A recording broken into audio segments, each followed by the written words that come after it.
Attention, la vidéo qui va suivre a uniquement pour but de relier ensemble un passage du manga en vous donnant mon interprétation sur tout ce qu'il contient. Il ne s'agit évidemment que de mon avis, pas de la façon dont il faut forcément le comprendre. Je peux me tromper et l'interpréter de la mauvaise façon, donc n'hésitez pas à venir en débattre en commentaire. Non, je déconne, évidemment que j'ai raison et ne me remettez jamais en question. Bisous. Wesh, canapèche, ça se pro, c'est aujourd'hui le programme. On se retrouve pour la suite de notre aventure des Venez, on relie les différents événements de Naruto avec cette fois-ci le légendaire combat Jiraiya contre Pain. Alors bon, déjà avant toute chose, je dois dire que je suis quand même assez satisfait des retours de l'épisode précédent, parce que bon, c'est un premier concept si vous voulez, c'est la première fois que je teste ce concept et ça a l'air de vous plaire, ça vous a galvanisé un petit peu, il y a eu du débat dans les commentaires, c'était bon enfant, c'était plutôt sympa, on a échangé donc ça a l'air de vous plaire, je pense qu'on va continuer un petit peu. Je pense qu'on va essayer quand même de faire un événement par semaine, donc une vidéo par semaine par rapport à ça. Si à un moment il y a une semaine qui saute, c'est pas très grave, hein, mais dans tous les cas, vu tous les événements qu'il y a dans Naruto, on a de quoi faire. Cette semaine j'ai décidé de partir du coup sur le combat Jiraiya contre Pain parce que évidemment c'est un des combats qui m'a été le plus demandé dans les commentaires avec Itachi Sasuke contre Kabuto et Sasuke contre Deidara parce que évidemment c'est trois combats absolument légendaires, sauf que celui-là je me suis dit que ça pourrait être assez intéressant de le travailler ensemble parce que globalement je l'avais déjà fait dans une vidéo, donc je vous mettrai le lien en description si j'y pense évidemment, où j'avais eu l'audace de dire je pense que la déclaration de Pain à la toute fin, c'est-à-dire s'il avait su notre secret, nous n'aurions pas pu gagner, j'ai osé dire que par rapport à cette déclaration, potentiellement peut-être, hypothétiquement parlant, dans un monde dans l'intervalle du peut-être, Jiraiya aurait pu gagner. Et en fait, je ne base pas mon analyse que par rapport à ça, mais je la base également sur l'intégralité du combat, et ça tombe bien parce que c'est ce qu'on va voir aujourd'hui. Donc aujourd'hui je vais pouvoir vous expliquer un petit peu plus en détail pourquoi je pense que Jiraiya à la toute fin aurait techniquement pu gagner, parce que bah finalement on va le voir dans ce combat, il s'en sortait vraiment plutôt bien, beaucoup mieux que ce que les gens disent, et puis bon on va voir ça, puis encore une fois ça va créer du débat, on va en discuter dans les commentaires. Donc bien se passer, je le rappelle, comme je l'ai dit en intro, ça ne va être que mon analyse, mon interprétation de la chose. Si vous n'avez pas la même interprétation, ce n'est pas grave, c'est un petit peu le principe du débat, donc on se calme, on en discute dans les commentaires, et bien se passer. C'est parti avec une cover qui est magnifique, bon je vais pas vous la refaire, hein. On va juste s'occuper du combat, l'intégralité des dialogues ça ne nous intéresse pas, enfin l'intégralité des dialogues pour raconter l'histoire ça ne nous intéresse pas. Nous avons donc l'arrivée de Pain, donc de Nagato via son corps invocateur. Je le précise également, mais en termes de contexte, vous l'avez évidemment, Jiraiya doit affronter Pain parce qu'il a infiltré le village d'Ame. Globalement, il n'y a pas grand chose, il a fait 2-3 petits trucs, il a eu un mini combat contre Konan, il a infiltré le village et il a récupéré les informations donc avec deux des ninjas. Vu que le combat c'est pas un combat sur l'endurance, si vous voulez, Jiraiya n'a jamais montré de signe de fatigue ou quoi que ce soit. Je pense pas que les performances de Jiraiya auraient été différentes s'il n'avait pas consommé le peu de chakra qu'il a fait pour infiltrer le village et récupérer les informations. Donc globalement, je pense que on peut dire que Jiraiya est à 100%. Voilà, c'est bon, il est à 99% pour le peu de chakra qu'il a consommé. Maître Jiraiya. Oh là là là. Par contre, je suis désolé, hein, mais le Pain invocateur, il a un flow de fou. J'aime trop. Magnifique. Donc là, il réalise du coup que bah, il possède les Rinnegan et il se dit ouais bah finalement c'est Nagato. Et le combat va pouvoir commencer. L'invocation, donc pas grand chose à dire par rapport à ça. Si ce n'est un truc intéressant, normalement il le dit quelque part. Voilà, il était mon disciple, pas étonnant qu'il connaisse mes points faibles. On a une information entre guillemets à prendre en compte, c'est-à-dire que Pain, en tout cas le Nagato, connaît un peu le style de Jiraiya. Il connaissait pas le mode ermite et bah, l'intégralité du combat quasiment a été fait dans le mode ermite, mais effectivement Nagato connaît un peu le style de Jiraiya, là où Jiraiya ne connaît pas du tout le style de Nagato.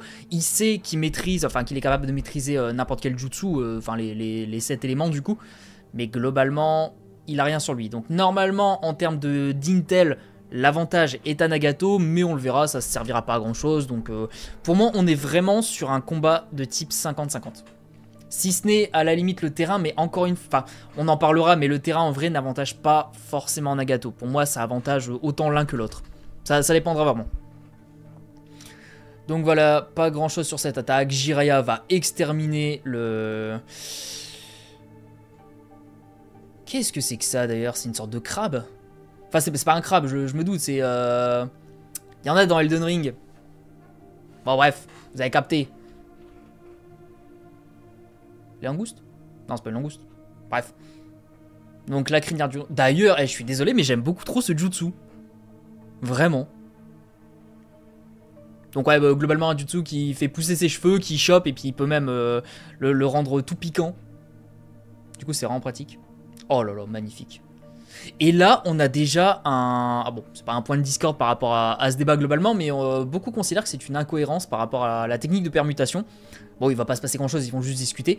Mais c'est vrai que là, on voit que Nagato, Pain du coup, c'est littéralement fait toucher. Donc là, il est touché, il va discuter, ça veut dire que c'est Nagato, c'est pas une bûche. Parce que la permutation, si vous voulez, c'est une technique qui permet... je me fais attaquer, je crée un écran de fumée. Je permute avec une bûche, ou en général c'est une bûche hein, comme Kakashi le fait, je permute avec une bûche, comme ça l'attaque arrive sur une bûche, donc ça arrive sur un corps physique, ça fait du bruit, et avec l'effet de fumée on a vraiment l'impression que ça touche, mais en fait pas du tout. Sauf que là, techniquement c'est Nagato, Nagato parle, donc ça peut pas être une bûche. Ça c'est vraiment ce qui est pointé comme étant une incohérence par les gens, et moi je pense tout simplement qu'en fait il s'agissait d'un clone. C'est-à-dire, c'était un clone. Pour moi, en fait, parce qu'on sait que comment dire, les clones peuvent avoir différents effets. C'est-à-dire, un clone de sable peut choper l'adversaire, un clone à queue peut exploser, un clone de foudre peut stun l'adversaire. Donc, je pense qu'il existe également des clones qui permettent justement une fois qu'ils disparaissent, de lâcher une bûche pour justement rester encore dans ce mood de on essaie de manipuler le regard de l'adversaire. Parce que la technique de permutation, c'est littéralement ça. Hein, on manipule le regard de l'adversaire pour justement attaquer en Tsum Tsum. Même si, bon, là, globalement, il en avait pas besoin, parce que juste après, il était en mode par ici, sensei, venez vous battre. Donc voilà.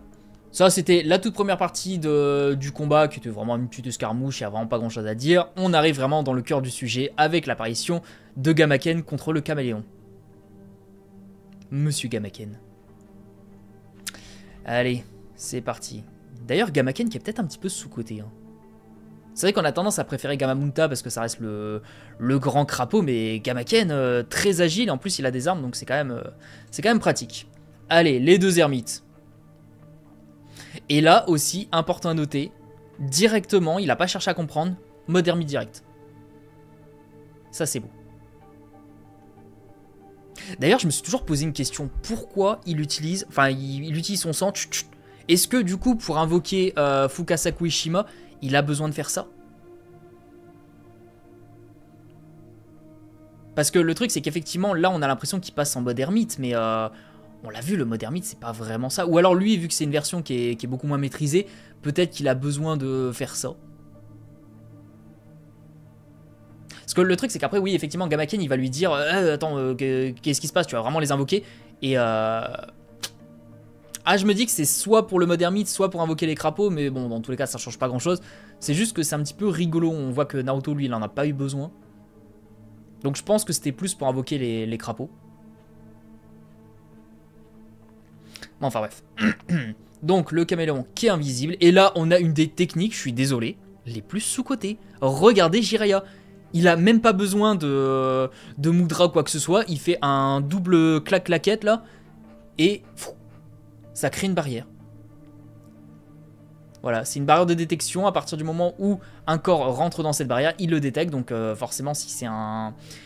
Donc le caméléon invisible n'était plus si invisible que ça pour Jiraiya. À partir du moment où il rentre dans la barrière, c'est terminé pour lui. Donc je trouve que c'est quand même assez pratique. Et vous voyez, ça c'est juste un petit jutsu vraiment basique, si vous voulez. Enfin, basique, à mon avis c'est quand même un jutsu de haut niveau. Mais c'est un petit jutsu qui paye pas de mine dans l'arsenal de Jiraiya, mais qui le rend extrêmement compétent dans finalement l'intégralité des missions qu'il aurait pu rencontrer.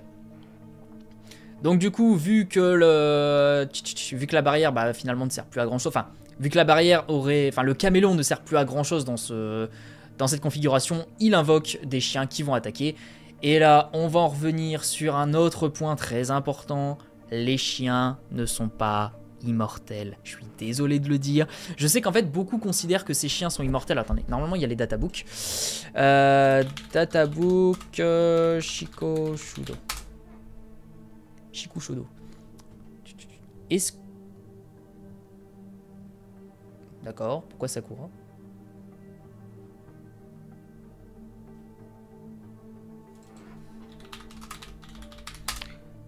Voilà. À aucun moment, si vous voulez, c'est indiqué que cette bébête, elle est immortelle. C'est genre, à chaque fois que à chaque fois qu'il se fait attaquer, il se régénère, c'est-à-dire dès qu'il se prend une blessure, il a une nouvelle tête qui pousse, mais à aucun moment c'est indiqué qu'il est immortel. J'imagine que là c'est multiplie ses têtes sans fin, je pense que c'est un petit peu ce genre de terme qui porte à confusion, mais encore une fois, à aucun moment ça a été indiqué qu'il ne peut pas mourir. C'est juste, il se prend des dégâts, ça lui pousse une tête. En fait, je pense que c'est un petit peu comme Tsunade. C'est-à-dire que Tsunade, quand elle active son Byakugo, à aucun moment, normalement, elle est censée mourir. C'est-à-dire que dès qu'elle prend une blessure, même quand elle est coupée en deux, elle se régénère tout de suite. Mais à un moment, s'il y a une attaque qui la one-shot, elle meurt. Tu vois, genre une bombe bijou de Naruto, c'est fini. Tsunade décède. Donc, moi, je pense que c'est un petit peu le même délire. À partir du moment où une attaque ne peut pas tuer cette bébête, elle continuera de multiplier ses têtes. Mais globalement, une attaque suffisamment puissante pourrait la tuer. Donc voilà, il attaque, boum boum boum. Oh là là là. Oh, il est bon Kishimoto. Et ça aussi, c'est un truc assez intéressant, c'est que le Pain, il attaque quand même, parce que c'est vrai qu'on a tendance à considérer que Pain n'aurait pas pu, donc à la fin, utiliser par exemple le chaotique Shinra Tensei, donc le gros Shinra Tensei l'espace, vu qu'il était dans son village, parce qu'il voulait quand même conserver ses membres. Mais c'est vrai que dans cette scène, on voit bien que là, il attaque littéralement les bâtiments, enfin voilà, et ça tombe sur des habitants, et il s'en fout complètement, enfin... À un moment, je pense qu'il fait le calcul, la vie de ces quelques trous du cul n'a aucune importance par rapport à sa mission d'éliminer Jiraiya, qui est une très très grosse menace et qui potentiellement a des informations sur l'Akatsuki. Donc ça peut être une bonne idée de l'éliminer, donc ouais.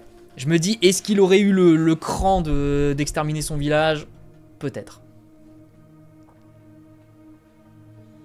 Donc voilà, Gamaken qui tente comme il peut de contrer. Bon là il est vraiment dans une option de défense, même si en vrai vu que les têtes se multiplient, on voit bien que concrètement il a quand même attaqué, parce qu'au début il avait 3 têtes. Ouais c'est ça, 3 têtes. Comme Cerbère. Ah par contre le fait de pouvoir se diviser comme ça, c'est tellement cheaté. Cette invocation elle est vraiment cheatée, hein. Elle est pas immortelle mais elle est extrêmement puissante.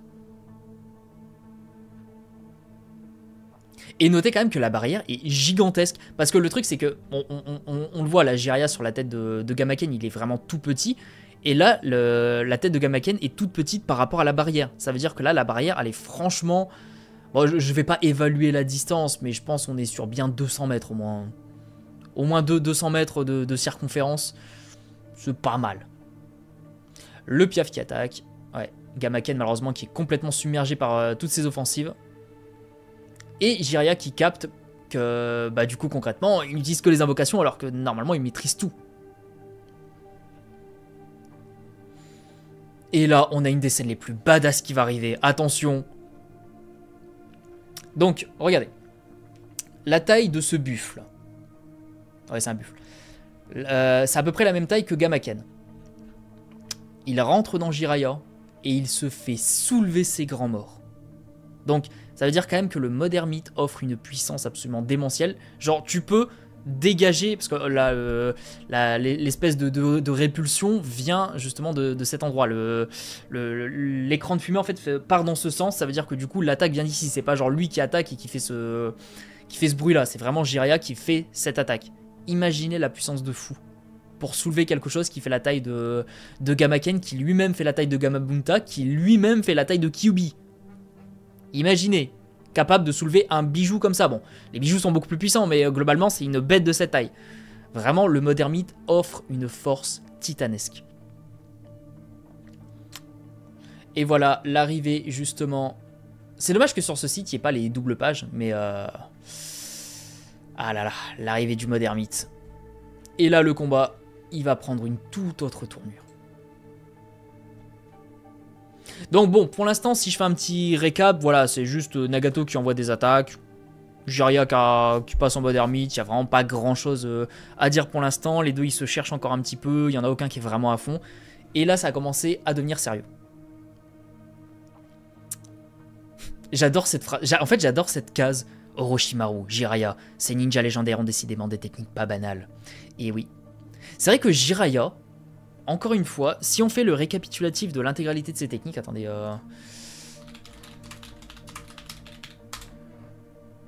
Jiraiya... Oh, il en a des techniques. Hein. Et en plus, lui, non seulement il a pas mal de techniques, mais en plus, il a pas mal de techniques qui sont complètement différentes. De toute façon, on le verra par la suite. Hein. Il y a une autre capacité qui est vraiment, vraiment cool, mais malheureusement qu'on a vu qu'une seule fois.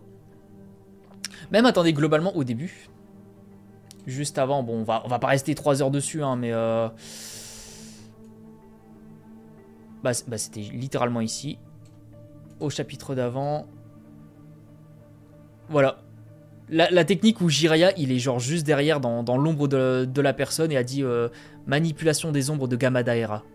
Incroyable. Je suis désolé, mais ça, c'est une capacité qui est vraiment trop cool. Mais bref. Allez, c'est parti. Jiraiya Modern Meat contre Pain. Ça va pas bien se passer pour eux. Donc, on a du coup... Bah, alors là, ça devient vraiment un 3 contre 1, si vous voulez, parce qu'il y a le... Il y a les deux crapauds qui, même si ça reste l'entité Jiraiya Modern Meat, ça reste quand même 3 entités différentes, si vous voulez. Enfin, 3 personnages différents avec 3 cerveaux différents. Et bah là, du coup, on rajoute à Jiraiya la faculté d'avoir un odorat surdéveloppé. Enfin, c'est...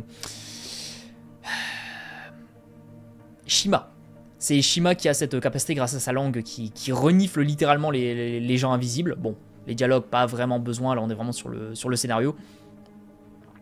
Voilà, ça sniffe et ça le trouve. Et ça le one-shot, hein, littéralement.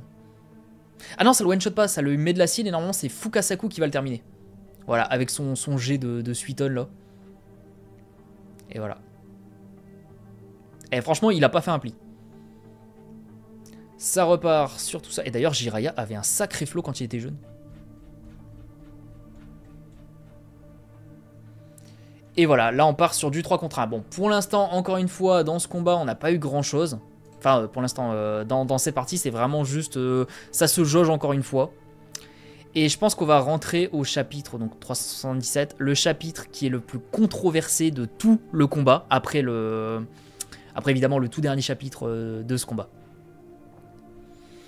Allez, donc nous avons le Pain Invocateur, le Pain qui récupère les âmes et le Pain qui absorbe. Donc Shiku Shodo, Gakido et Ningendo. Let's go! Et voilà, Jiraiya, héros, entre les airs, mes oreilles! Donc, ce qu'il faut noter également, c'est que dans la configuration, de toute façon on le verra un petit peu après, mais dans la configuration, on est dans une zone très découverte, c'est-à-dire qu'ils sont dans un cube, littéralement, c'est... Pas grand chose à dire, c'est juste ils sont dans un cube, il n'y a aucun endroit pour se cacher, donc ça va être très important par la suite et je pense que vous avez déjà capté pourquoi je dis ça. Donc l'un des Pain, c'est Ningendo si je dis pas de bêtises, voilà, qui attaque et il se fait directement contrer par Jiraiya qui lui met un high kick dans la tronche. High kick qui lui a pété les yeux. Alors je pense pas qu'ils sont crevés, hein. Pour moi c'est vraiment... parce qu'à un moment il avait dit genre il a du mal à les ouvrir mais je pense qu'il est quand même bien blessé. D'ailleurs, je pense que ça aurait pu lui péter le nez également, mais bon, bref. Donc, là, ce qui est intéressant à noter, c'est que du coup, Jiraiya est suffisamment rapide pour vraiment prendre de vitesse un Pain individuel. C'est-à-dire, tout seul, là, il n'y avait pas encore le délire des visions... Enfin, il l'avait déjà, si vous voulez, mais il n'y avait pas encore ce délire de... faut faire attention à où je me place pour attaquer, parce que s'il y en a un qui me voit, il peut anticiper mes mouvements, même si l'autre ne le voit pas... Mais de toute façon, on voit ça juste après. Ce qui est intéressant à noter, du coup, c'est que Jiraiya, physiquement, est plus rapide individuellement que le corps de Pain. Pour moi, on n'était pas sur une... comment dire, sur un... Ah, comment on appelle ça? Juste sur un simple effet de surprise, si vous voulez. Parce qu'effectivement, Jiraiya, il passe de classique à Modern Meat, mais pour moi, je vois pas trop pourquoi il y aurait un effet de surprise, dans le sens où même Jiraiya de base devrait être au moins assez rapide pour vaincre un des corps de Pain, parce que les corps de Pain, globalement, ils sont pas extrêmement rapides individuellement. C'est juste que là, il était plus rapide. Mais bon... Normalement, un Modern Meat est suffisant pour blitz un des corps de Pain. Ensuite, nous avons le Senpo Goemon, qui est un des jutsu que je préférais sur Naruto Stand 3 quand je passe en mode éveil avec Jiraiya. Et là, en vrai, regardez-moi la taille de cette attaque, quoi. C'est absurde. Et en plus, contrairement à une boule de feu classique, parce que bon, globalement, ça fait le même effet, hein, ça frie l'adversaire, mais contrairement à une boule de feu, c'est que là, vu que c'est de l'eau, enfin c'est de l'eau extrêmement brûlante, c'est de l'huile, hein, de l'huile qui permet de frire les adversaires, Globalement, vu que c'est ça, les vagues d'huile, en fait, vu que ça se déplace concrètement, même si tu ne te prends qu'une goutte, bah une goutte ça douille. En fait, c'est extrêmement incontrôlable en fait la portée, parce qu'une boule de feu à la limite c'est une entité, c'est une boule qui arrive vers toi. Donc du coup tu peux comment dire, tu peux évaluer un petit peu les distances, tu peux évaluer à quel endroit tu peux le placer ou quoi que ce soit. Qu'une mare comme ça, c'est extrêmement compliqué parce qu'à cause des vagues, du coup c'est un petit peu imprévisible l'endroit exact où tout va s'arrêter. Donc pour moi c'est encore plus galère à contrer qu'une boule de feu de cette taille. Donc Gakido qui récupère l'intégralité, donc qui absorbe tout. Et Jiraiya à ce moment qui ne comprend pas encore pourquoi, parce qu'effectivement on ne peut pas se douter que lui il l'a absorbé. Potentiellement c'est une technique qu'il a contrée, potentiellement il l'a rétréci, potentiellement il a fait autre chose. Il peut pas encore savoir. Donc le seul truc qu'il sait pour l'instant c'est que bah il a dû absorber. Et d'ailleurs notez que Gakido justement c'est quand même fait un petit peu brûler sur le visage.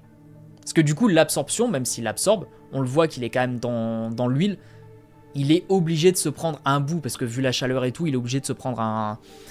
Il est obligé de s'en prendre un petit peu, c'est pas une absorption qui est instantanée, si vous voulez. S'il se prend une bombe bijou de Jubi, la bombe bijou va pas être absorbée genre pouf. Voilà, il y a un processus d'absorption au fur et à mesure. Même s'il a dit, il l'a avalé d'un coup, mais bon, c'est quand même plutôt évident. Et là, Jiraiya qui retire les claquettes pour mettre des grosses claques dans sa daronne. Rasengan. Et là, on repart sur le même système. Il ne l'absorbe pas en une seule fois. Ça y va progressivement. C'est un aspirateur. Et voilà, là, il a capté du coup les pouvoirs de l'un des Pain. Enfin, du coup, il a directement les pouvoirs de 2 des Pain sur 3. C'est-à-dire, il y en a un qui invoque, il y en a un qui absorbe. Pour l'instant, c'est ce qu'il a capté. Et là aussi, c'est quand même assez intéressant de noter que le fait d'être en mode ermite, ça fait que bah, lui aussi, techniquement, a 3 visions, enfin 3 champs de vision, même si globalement, les crapauds regardent en général devant. Mais là, du coup, la vieille, elle a capté que le mec arrivait derrière, et Fukasaku a pu directement enchaîner, et du coup, c'est vraiment un travail d'équipe, une formation qui est vraiment cool. Et là, on arrive sur un des points assez importants. Je vais le surprendre par derrière. Normalement, Jiraiya était au corps à corps, il était vraiment proche de l'adversaire, et il aurait dû, normalement, il aurait dû le toucher. Parce que Jiraiya est suffisamment rapide pour toucher un des corps de Pain, on l'a vu juste avant. Sauf que, vu que l'un des corps de Pain le regardait, donc le corps invocateur en l'occurrence, il a pu anticiper en fait les mouvements. En fait, c'est un petit peu comme le Sharingan. Le Sharingan, on est capable en fait de contrer une technique, enfin un adversaire qui est plus rapide que nous, à partir du moment où on est capable de le voir, vu qu'on décompose les mouvements. Genre, allez, je vais essayer de vous le retrouver très rapidement, mais ça va être un peu compliqué. Normalement, c'était dans les 200... C'était début du 200... Ah bah, c'était littéralement là. Pouf, pouf, pouf. Je crois que c'était là. Voilà, c'est exactement ici. En fait, Sasuke, à ce moment-là, donc quand il a obtenu son 3ème Tomoe, il n'était pas plus rapide. Naruto l'avait complètement dominé en termes de vitesse, parce que ce Naruto-là était beaucoup plus rapide que lui, et il n'arrivait pas à le voir. Que là, avec son 3ème Tomoe, regardez, en fait, il voit les futurs mouvements de Naruto, le Naruto qui potentiellement est encore ici, en fait, il voit les futurs mouvements, il est capable de les anticiper, et en fait, il a juste à se positionner vraiment au bon endroit. Et en fait, c'est exactement ce qui se passe avec les corps de Nagato, parce que bah, ils ont quand même le Rinnegan. En fait, vu que Jiraiya était derrière, potentiellement pour lui, bah, ça allait passer, parce que lui, il était incapable en fait de capter qu'une attaque était derrière, prendre l'initiative de se retourner et bloquer l'attaque. Mais le fait que l'un des corps, en fait, l'avait vu, en fait, il a pu anticiper, Jiraiya sera derrière moi à ce moment-là, donc je me retournerai et je bloquerai l'attaque. En plus, là, il a même pas eu besoin de se retourner complètement. Donc voilà, globalement, pour moi, c'est ce qui s'est passé. C'est pas juste Jiraiya est trop lent pour contrer un des corps de Pain, c'est faux. Pour moi, c'est vraiment l'anticipation des corps de Pain qui pose problème ici. Individuellement, en fait, aucun des corps de Pain n'aurait pu le faire. Surtout qu'en plus, Jiraiya lui-même l'a reconnu à la fin. Normalement, j'aurais dû le toucher. Voilà. Normalement, j'aurais dû le toucher parce que bah, il avait aucun moyen de contrer. Il voyait pas mon attaque et le temps de réaction était beaucoup trop court, quoi. Ensuite, oh là là, ça j'aime beaucoup ce système. Il y a eu le petit écran de fumée, il fait sortir un crapaud comme feinte et il attaque par derrière. Là, je suis désolé, mais Jiraiya est trop stylé. C'est un combattant qui est vraiment trop stylé. Donc, les 1000 aiguilles capillaires. 1000 aiguilles capillaires, il n'y a pas la liaison. Et il contre encore une fois, même si c'est son attaque la plus rapide. On a encore une fois Par exemple, lui, en fait, n'a aucune... Normalement, parce que c'est lui qui fait l'invocation, normalement, il a aucune façon de contrer. C'est-à-dire que Jiraiya est derrière lui, il sait pas. Genre, lui, il voit juste le crapaud devant lui. Normalement, déjà, il sait pas que Jiraiya va se retrouver derrière et il connaît pas l'attaque qu'il y aura. Sauf que du coup, vu que quelqu'un d'autre l'aura vu, donc, non, on le voit pas sur sa fiche. Voilà, c'est lui. Vu que Gakido a vu Jiraiya, Gakido du coup a pu voir que l'attaque se préparait, qu'il y avait la concentration de chakra et tout. Donc Shikushodo a pu justement utiliser l'invocation pour se protéger. C'est parce que l'un a vu que lui a pu le faire. C'est pas Jiraiya qui était trop lent pour l'un des corps de pain. Jiraiya est à ce moment-là trop lent pour prendre de vitesse les 3 corps de pain qui le regardent en même temps. Par contre, il est suffisamment rapide pour les prendre individuellement, comme on l'a vu au tout début. Pour moi, en fait, c'est vraiment un petit travail mental à faire. Enfin, c'est une petite subtilité à faire. Il faut vraiment décomposer un petit peu toutes les scènes. Et je pense que du coup, tout ce qu'on a vu pour l'instant, c'est que Jiraiya est effectivement incapable de prendre de vitesse 3 corps en même temps. Parce que bah, du coup, 3 corps en même temps, c'est littéralement 3 champs de vision. Hein. Attendez, on peut peut-être... Tiens, PowerPoint. Nouvelle présentation. Parce que du coup, je vais vous faire un petit dessin quand même, parce que c'est comme ça que je l'interprète, moi, évidemment. Admettons que ça, c'est les corps de pain. Il n'y a pas un truc orange, ouais. Donc voilà, ça c'est corps de pain numéro 1, corps de pain numéro 2, corps de pain numéro 3. On va dire Jiraiya ici. Pof. Et du coup, ça on va mettre le champ de vision. En fait, le truc c'est que les corps de pain, normalement, ils ont un champ de vision qui est à peu près comme ça. Bon, c'est comme le champ de vision d'un être humain. Pof. Pof. Évidemment, du coup, l'intégralité, on va dire jusqu'ici, jusqu'ici même globalement, l'intégralité du champ de vision ici est complètement bloquée. Sauf que du coup, si Jiraiya décide de se déplacer donc d'ici pour attaquer par derrière, genre ici, bah en fait, les corps de pain, il y a juste un des corps de pain qui doit simplement changer de regard. Et ça y est, cette zone-là, donc toute cette zone-là, elle est complètement prise. Je pense que, bon, vous captez un petit peu l'idée, mais ça veut vraiment dire que Jiraiya, même en étant plus rapide individuellement que chaque corps, à partir du moment où un des corps le regarde, bah le truc c'est qu'il est capable d'anticiper comme littéralement Sasuke avec le Sharingan. Sauf que là Jiraiya lui il est pas suffisamment rapide parce que il est suffisamment rapide pour prendre un des corps de pain de vitesse, mais pas suffisamment rapide pour outrepasser leur réflexe combiné. Enfin, je pense que vous avez capté l'idée, il n'y avait pas besoin de ça, mais j'avoue j'aime bien faire les petits schémas. Bref. Et là, du coup, il capte un petit peu le système.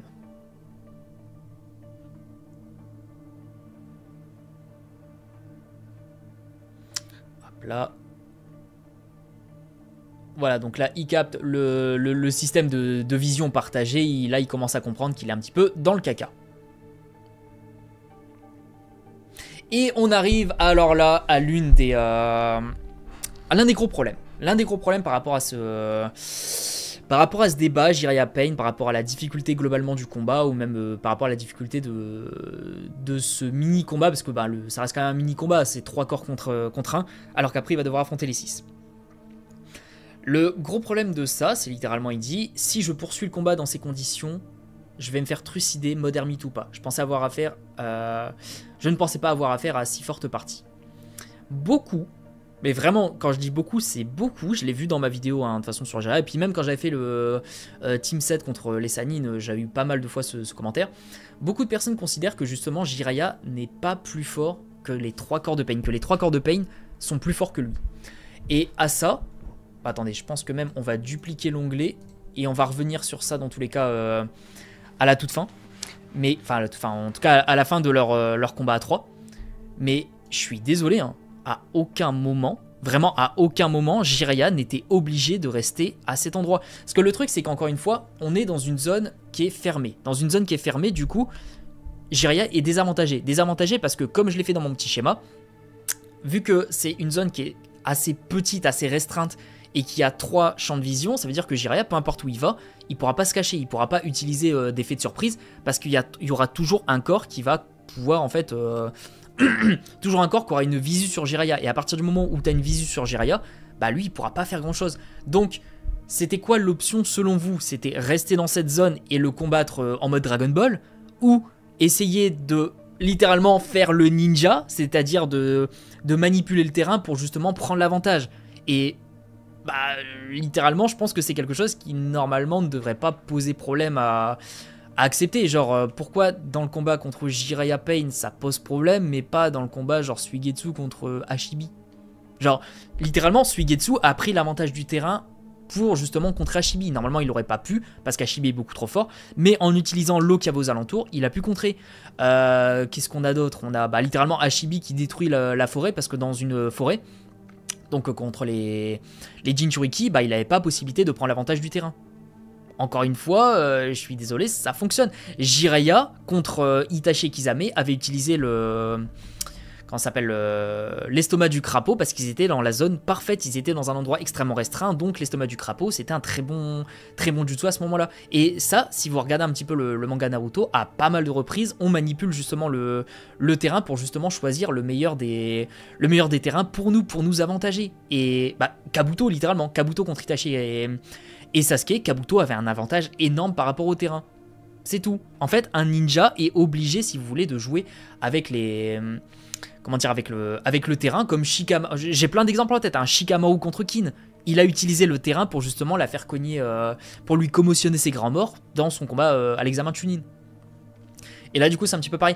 Est-ce que ça signifie que Jiraiya est plus faible que les 3 corps de Pain parce qu'il décide de partir à un autre endroit? Parce que littéralement, c'est ce qu'il fait. Il va fuir pour changer la configuration du terrain. Est-ce que ça veut dire qu'il est plus faible qu'eux? Non. Ça veut dire que dans cette configuration précise, donc dans un endroit où il est désavantagé, il n'aurait pas pu gagner. Ça, c'est quelque chose qu'il reconnaît, et c'est quelque chose que moi-même je reconnais. Je pense que si Jiraiya était resté à cet endroit-là, il serait mort, parce que justement, il n'avait pas les capacités de passer outre tout ça. Mais est-ce que ça veut dire que Jiraiya est plus faible que les 3 corps parce que dans une situation précise, dans des conditions précises, il n'aurait pas pu gagner? Non.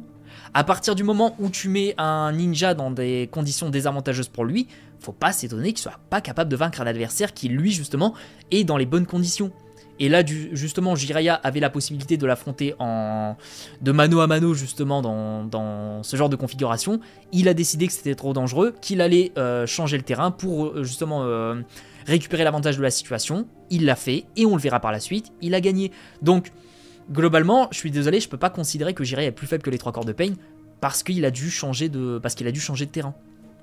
Pour moi, c'est quelque chose qu'un ninja peut faire, et c'est même plus important, c'est pour moi quelque chose qu'un ninja doit faire. Il doit changer de terrain, il doit se repositionner, il doit pouvoir prendre du recul, se mettre un petit peu à couvert pour justement établir une nouvelle stratégie, pour pouvoir gagner. Kakashi contre Pain, c'est ce qu'il a fait. Kakashi s'est caché sous le sol, il allait utiliser le Haikiri avant que Shoji et Shoza se ramènent, mais globalement, il allait justement fuir entre guillemets pour justement se repositionner. Donc pour moi, c'est quelque chose qui est tout à fait faisable, et le fait que Jiraiya l'ait fait n'est pas un signe de faiblesse, c'est un signe de faiblesse, oui, parce qu'il n'aurait pas pu vaincre les 3 corps de Pain, mais c'est pas un signe de Jiraiya est plus fort que les 3 corps de Pain. On le verra par la suite dans tous les cas. Dans une autre configuration, Jiraiya les a exterminés. Mais bon, je pense que c'était important de prendre quand même quelques minutes pour expliquer un petit peu tout ça. Si je dois juste résumer, Jiraiya, effectivement, n'était pas suffisamment fort pour vaincre les 3 corps de Pain dans cette configuration précise, dans ce carré. Par contre, ça ne veut pas dire que Jiraiya était plus faible qu'eux. C'est juste que Jiraiya, ici, était désavantagé. Et le désavantage, en fait, était beaucoup trop important. Il n'était pas capable, avec ses capacités, de remonter la pente par rapport à ça. Donc c'est pour ça qu'il a dû fuir et que... on le verra par la suite, ça s'est vraiment très très bien passé. Allez, c'est parti. Donc, il y a la petite fuite. Beaucoup de paroles. Il explique un petit peu comment il a capté tout ça, les différents champs de vision. On est bizarrement déjà à la fin du combat. Ah, là aussi, on a un petit élément qui peut aller à la faveur de Nagato, c'est qu'effectivement, comme je l'ai dit au tout début, aucun des deux n'avait vraiment de connaissances sur l'autre. Hein. Ils avaient globalement l'idée générale, mais aucun des deux n'a utilisé les capacités qu'on imaginait. À part peut-être Jiraiya. Genre Nagato, il savait que Jiraiya, c'était un ermite des crapauds. Enfin, pas le mode ermite, mais il savait qu'il contrôlait des crapauds, donc il savait que son style de combat allait reposer sur des crapauds. Et globalement, les crapauds maîtrisent du Suiton, plutôt bien dans l'eau, donc... je pense qu'il avait à peu près ce genre de détails. Par contre, c'est vrai qu'il a un élément qui l'a peut-être un petit peu piégé. C'est que vu qu'il sait que Jiraiya n'est pas très bon en Genjutsu, peut-être qu'en fait il s'est juste dit à aucun moment je vais me prendre un Genjutsu, donc j'ai pas besoin d'être sur mes gardes par rapport à ça. Je pense que c'est le seul petit truc qui peut aller à l'avantage de Nagato dans la situation, parce que pour moi, je le répète, mais la situation est extrêmement équilibrée, c'est-à-dire qu'il n'y en a aucun qui a vraiment un avantage de terrain, parce que le village d'Ame, c'est un grand terrain, hein, Jiraiya, il n'était pas avantagé sur un bout de terrain, mais il est avantagé sur un autre bout, donc voilà, ça se déplace en fonction de ce qu'on veut faire. Mais globalement, en termes d'intel par rapport à l'autre, il n'y a vraiment aucun avantage, si ce n'est peut-être un mini désavantage pour Nagato par rapport à ça. Parce que du coup, le fait que le mode ermite permet de faire des... Enfin, le mode ermite, les crapauds permettent de faire un genjutsu, venant de Jiraiya, ça peut paraître bizarre. C'est comme Naruto, c'est comme imaginer Naruto faire un genjutsu. Ça paraît inconcevable, on n'a pas besoin de se mettre sur ses gardes des genjutsu de Naruto. Donc voilà, ça va partir sur le genjutsu. Donc voilà, là on voit que Jiraiya du coup dans un endroit qui est encore plus restreint, parce que un carré restreint c'est compliqué, parce que les corps de pain ils ont quand même possibilité de bien bouger, mais dans un endroit extrêmement restreint c'est beaucoup plus compliqué pour eux, parce que du coup Jiraiya il va pouvoir en fait littéralement attaquer les trois en même temps, et ça c'est quand même assez pratique. Donc voilà, comme vous le voyez, la fuite n'a duré que quelques instants, c'était juste on se repositionne à un autre endroit, on établit une stratégie, Jiraiya a la stratégie, et ça part. Donc voilà, il capte que c'est du genjutsu, mais il sait pas encore exactement quelle est la nature du genjutsu, il sait pas comment ça fonctionne, il sait que c'est au loin, donc voilà. Ça vient du fond, il y va, tête baissée. Après, en vérité, il y va tête baissée parce qu'il le sait. En fait, il sait que dans tous les cas, même s'il perd ses corps, c'est vraiment pas dérangeant. Il en a encore 3 autres, il a encore 3 mastodontes en réserve. C'est vraiment pas un problème, et puis le fait qu'il y ait le secret de Pain, le fait que globalement Jiraiya il sait pas que... ces 3 corps ne sont pas l'intégralité des entités de Pain, il est quand même plutôt safe pour l'instant. Donc je pense que c'est pour ça qu'il l'a vraiment lancé tête baissée. Et dans tous les cas, il était un petit peu obligé, parce que admettons Jiraiya, il va pas attaquer Jiraiya, Jiraiya peut fuir et potentiellement il a des informations sur l'Akatsuki. Donc Pain lui il était un petit peu limité par la situation je pense, parce qu'à un moment il devait chasser l'intrus. Que Jiraiya lui à la limite il aurait pu fuir tranquille, il n'était pas obligé d'affronter Pain. Et c'est là qu'on arrive dans un de mes moments préférés du combat, peut-être même mon moment préféré. Ils sentent le genjutsu, donc là il y a les 3 qui commencent à se ramener, et en fait on voit que Jiraiya était derrière, incroyable. En fait je connais pas ce jutsu, je crois qu'il n'y a même pas de nom d'ailleurs, mais c'est juste Jiraiya qui est collé, c'est littéralement une feuille de papier qui est collée au mur. Voilà, c'est trop stylé. Donc grande boule de feu, il y en a un qui l'absorbe. C'est génial, j'adore la combinaison. Il y en a un qui voit pas, il y en a un qui l'absorbe, ça veut dire qu'il reste qu'un seul champ de vision. Il relance une boule de feu. Comme ça, ils sont obligés d'esquiver. Marécage de limbre pour retenir l'un des corps. Ça fait que du coup, il reste que celui qui voit. Donc là, il fait vraiment du 1 contre 1. Et là, du coup, il peut lui casser la gueule. J'adore. J'adore, c'est vraiment une combinaison qui est toute simple, mais qui est terriblement efficace. Donc ça arrive, coup de poing claque dans les côtes. Ouais, c'était ça. Ah non, c'était un kick. Ah oui, c'était un sacre. Oh là la vache. Kick dans les poumons là. Ouf, ouf, ouf. Voilà, ça le fait valdinguer. Et évidemment, le genjutsu auditif des crapauds fonctionne. Le genjutsu, pour ceux qui ne savent pas comment ça fonctionne, parce que c'est vrai que c'est pas extrêmement clair, c'est pas un jutsu dimensionnel ou quoi que ce soit. Hein, c'est juste, ils entendent le son et en fait, ça leur fait voir ça, mais globalement, ils sont juste paralysés. Là, en gros, on a l'impression qu'ils sont ici, mais en fait, ils sont juste au sol. Et du coup, c'est littéralement terminé. Hein. Il n'y a vraiment pas grand chose à faire à partir du moment où tu te fais bloquer comme ça. Ils sont 3, donc il n'y a pas possibilité de se libérer individuellement. Par contre, je pense que Nagato aurait pu les libérer à distance. Mais s'il les avait libérés à distance, je pense que Jiraiya aurait capté un petit peu comment ça fonctionne.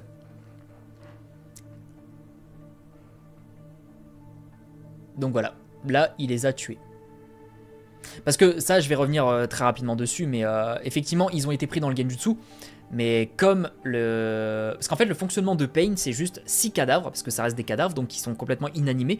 Et grâce aux récepteurs de chakra qui sont sur leur pif, il y a Nagato qui peut leur envoyer du chakra pour les manipuler à distance. Un petit peu comme du marionnettisme, mais juste en envoyant du chakra.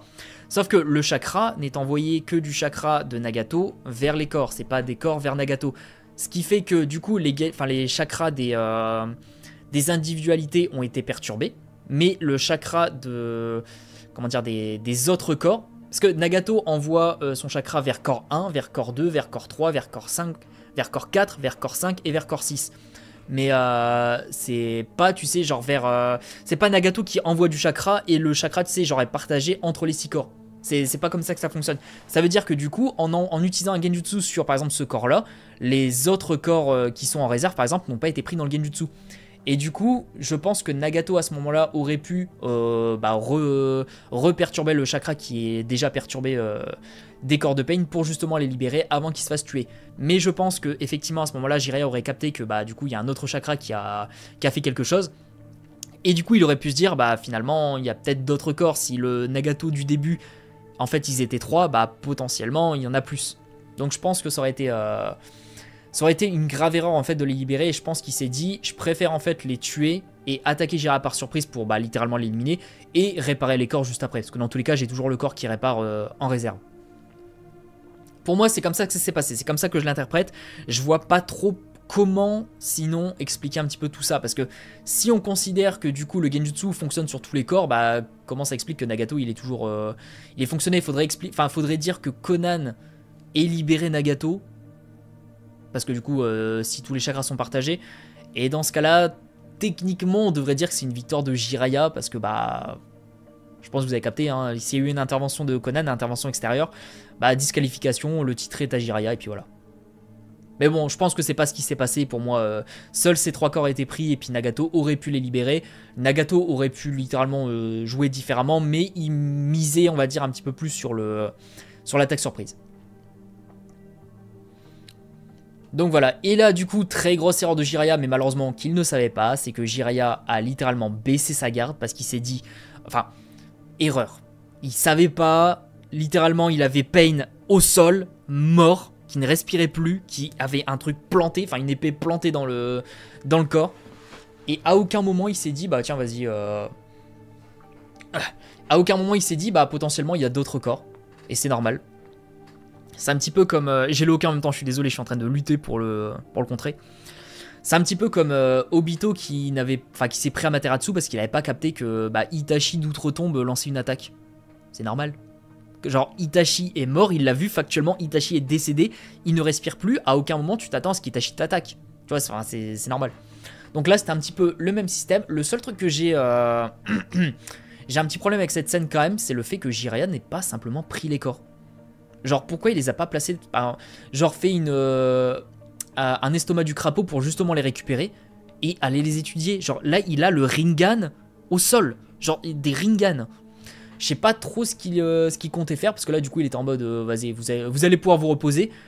Il fait un demi-tour, alors peut-être qu'il allait inspecter les lieux avant de les récupérer.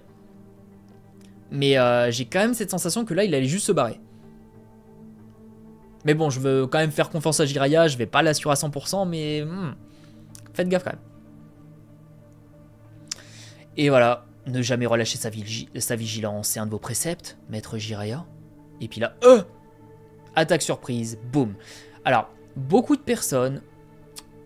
bon, on en revient encore une fois au fait que Jiraiya ait baissé sa garde, mais c'est vrai qu'on peut se dire, vu qu'il a le mode ermite, est-ce qu'il n'y aurait pas quand même ce délire de ressentir le danger un peu mieux ? Et du coup je me dis que c'est un peu compliqué à interpréter cette scène parce qu'il y a pas mal de choses qui me posent problème.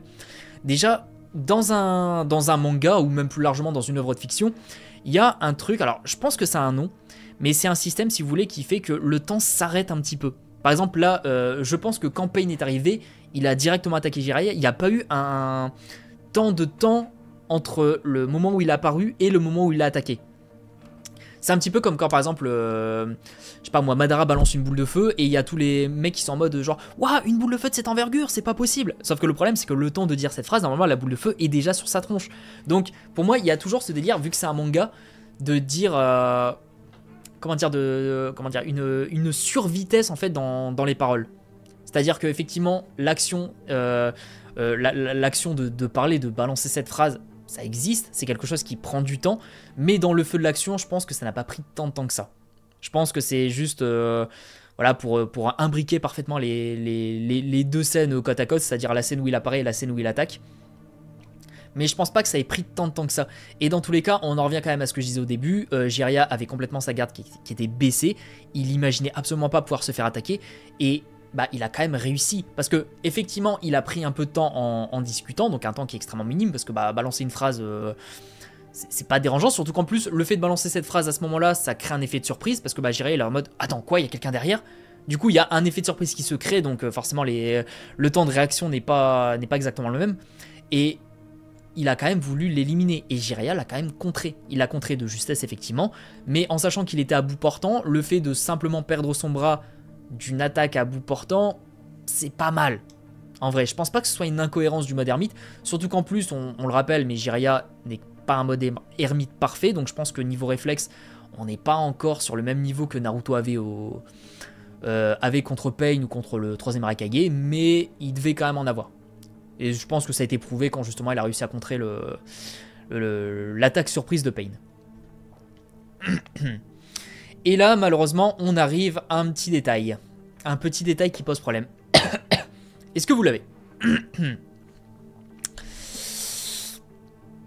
Ouais. Donc oui, effectivement, Jiraiya perd son bras. Le fait qu'il perde un bras, ça pose problème parce que bah, les ninjas utilisent les deux mains pour utiliser des jutsu. Et Jiraiya, jusqu'à preuve du contraire, n'a pas montré en dehors du Rasengan des jutsu... bah, la barrière aussi techniquement, mais n'a pas montré beaucoup de jutsu qui ne nécessitent aucun signe de main. Ce qui veut dire que là, à ce moment-là, je suis désolé, mais il est nerfé. Et puis même, globalement, le fait de perdre un bras, bah, t'es moins doué au patate no jutsu. Et surtout... faudrait vérifier, mais j'ai pas l'impression qu'à ce moment-là, il soit toujours en mode ermite. J'ai pas l'impression. On va vérifier par la suite, là j'avoue, je me souviens plus. Mais il me semble pas qu'ils sont en mode ermite, parce que le mode ermite juste avant, il avait encore tout le visage transformé. Faudra voir par la suite, parce que j'ai encore une scène à la toute fin, quand il est dans l'estomac du crapaud, qu'il a les yeux... vous savez, les yeux, bah, littéralement des crapauds. Mais on verra. Donc voilà, l'entité Pain se ramène.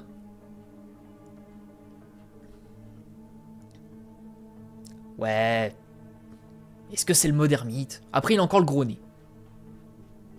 Non, allez, je veux bien assumer qu'il a encore le mode ermite. Parce qu'il a encore le gros nez. Il est vraiment moche par contre. Avec le gros nez, c'est terrible. Et voilà, bon.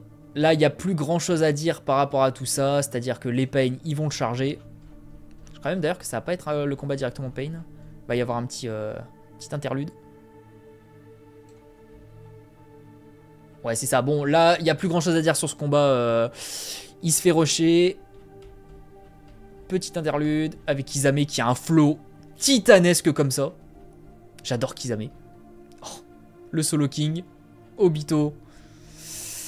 Aïe, aïe, aïe, aïe.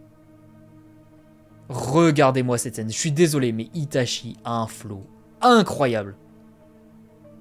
Légendaire. J'adore. Et là, du coup, on arrive. Donc oui, le combat n'a pas été montré. On l'a vu un tout petit peu, si je dis pas de bêtises, dans l'animé. Il y a eu vraiment 2-3 petites scènes. Mais ouais, dans le manga, c'est... Ouais. C'est compliqué. Est-ce que Jiraiya est toujours en mode ermite à ce moment-là? Est-ce qu'il n'est pas en train de perdre le mode ermite? Est-ce que le mode ermite, c'est pas un truc en mode genre tu transformes et plus ça avance, plus tu te détransformes, donc tu perds le truc rouge, ensuite tu vas perdre le nez, tout ça. Je sais pas. Je vais quand même assumer qu'il reste en mode ermite, encore une fois, mais quand même. D'ailleurs, c'est vrai qu'un petit détail, en mode ermite, il a une barbe. Voilà. Donc je pense qu'il est en mode ermite. Bah on voit du coup, on a enfin réussi à en attirer un dans cette dimension. Ça fait que du coup Jiraiya a dû faire du 6v1 avec un seul bras et qu'il a réussi à en prendre un. Ce qui fait que le combat ne se passait pas très bien. Jiraiya s'est fait exterminer, il s'est fait sauter dessus et bah, il pouvait pas trop se défendre. Compliqué. Compliqué, et puis bon là c'est un petit peu la fin du combat. Il a réussi à en prendre un quand même, il l'a battu. C'était cool. Et il va sortir. Donc là, il est clairement plus en mode ermite. Là, c'est sûr et certain. Et vous le savez, il se fait péter la gorge. Il me tue toujours celui-là. Il est vraiment moche. Est-ce que c'est un problème de colo, à votre avis? Est-ce que cette zone-là, c'était censé être autre chose? Parce que je suis désolé. Hein, je veux pas avoir l'esprit mal placé.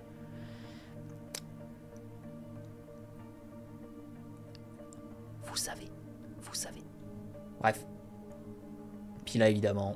il se fait péter la gorge. Et puis voilà, hein, il se fait... Voilà. Il se fait clouer comme une certaine personnalité d'il y a 2025 ans.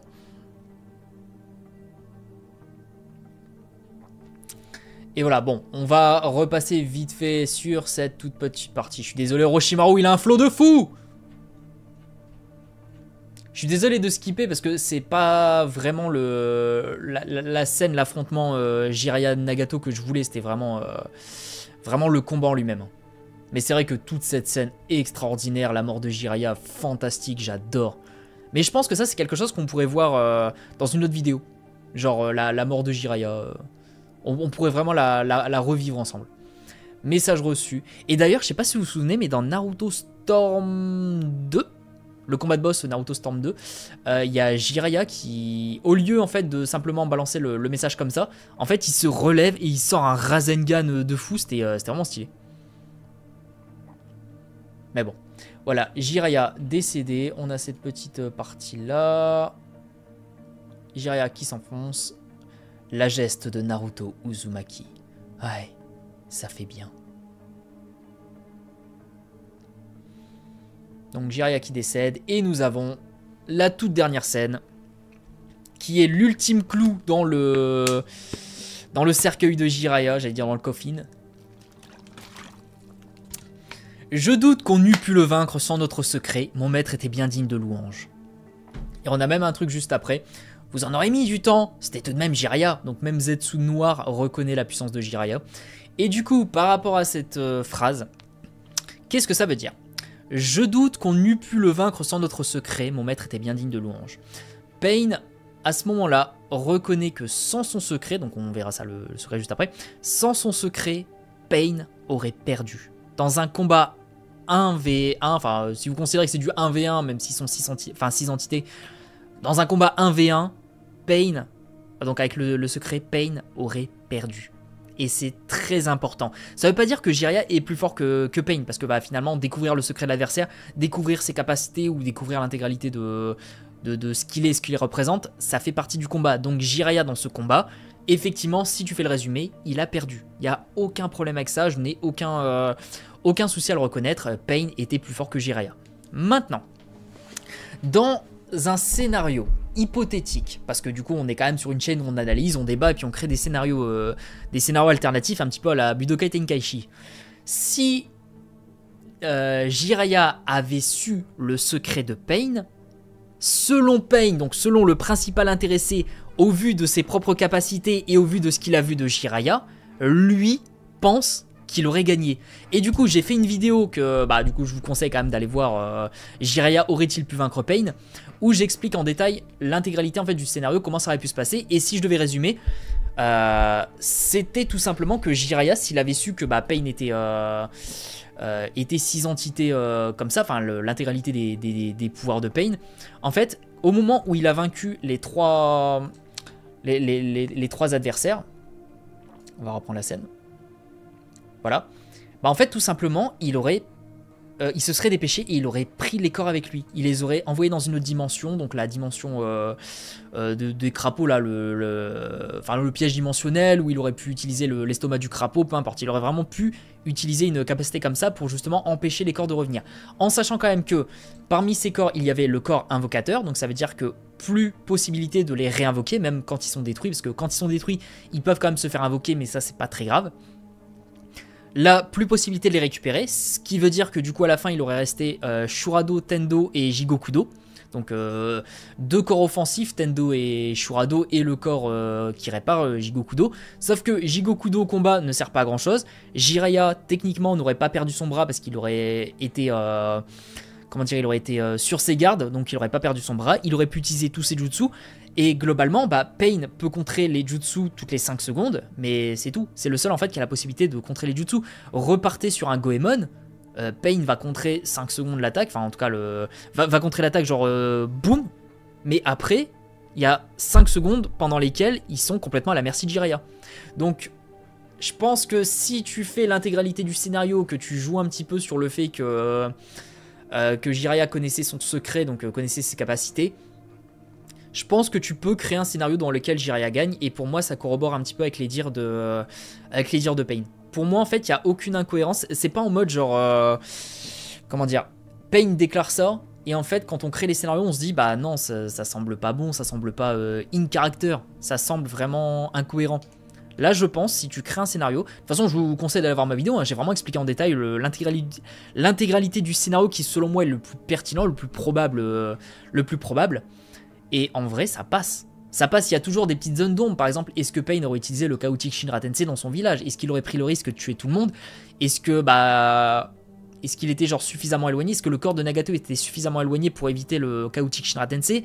Est-ce que Jiraiya aurait pu contrer grâce à l'invocation inversée? Est-ce qu'il avait potentiellement une autre attaque qui aurait permis de contrer? Parce que Jiraiya, il nous a montré dans ce combat qu'il en avait encore sous le coude, donc peut-être qu'il avait encore d'autres jutsu. C'est extrêmement compliqué en fait à imaginer un combat précis, mais je pense que si je dois faire un résumé très, très global, Pain est un ninja plus fort que Jiraiya, il n'y a aucun problème. Pour moi, on est même sur un ninja qui est dans une autre catégorie, parce qu'on a la catégorie Sannin avec justement Jiraiya, Orochimaru, Tsunade. On a la catégorie du dessus, c'est-à-dire légèrement plus fort que les Sannin, où là je vois par exemple Itachi et Hanzo. Et au-dessus encore, je vois des ninjas comme Pain. Parce que pour moi, Pain est vraiment dans une catégorie encore au-dessus. Mais par contre, dans une situation où le secret de Pain, parce que le secret de Pain représente quand même l'un de ses principaux points forts, hein, c'est-à-dire que pour affronter Pain, il faut d'abord comprendre un petit peu ses capacités et le faire, découvrir ses capacités pendant qu'on se fait mêler par 6 personnes, c'est extrêmement compliqué. Jiraiya, on l'a vu, il a quand même vraiment beaucoup galéré. Et encore que Jiraiya n'a pas eu le temps de comprendre toutes les capacités de tous les corps de Pain. Donc c'est quand même extrêmement compliqué. S'il avait eu le secret depuis le début, il aurait été beaucoup plus efficace. Et je pense qu'effectivement, il y a un monde où il gagne. Je ne dis pas à 100% qu'il aurait gagné dans 100% des cas, justement.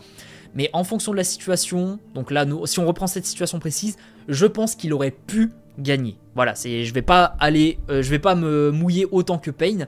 Je doute qu'on eût pu le vaincre. Ça veut pas dire on n'aurait pas pu le vaincre. C'est genre, j'en doute. Donc lui-même a des doutes, et moi également je fais preuve quand même d'une certaine réticence par rapport à ça. Je pense que Jiraiya aurait pu gagner, globalement Pain est plus fort, mais dans cette situation précise, si tu donnes un avantage à Jiraiya, je pense qu'il aurait pu gagner. Voilà, c'était l'intégralité de... Comment dire, l'intégralité de ce que je voulais avancer dans la vidéo à ce sujet, et globalement... c'est l'intégralité de ce qu'il faut retenir dans ce débat, dans cet événement, c'est-à-dire que Pain était plus fort que Jiraiya, mais Jiraiya potentiellement aurait pu le vaincre. Voilà.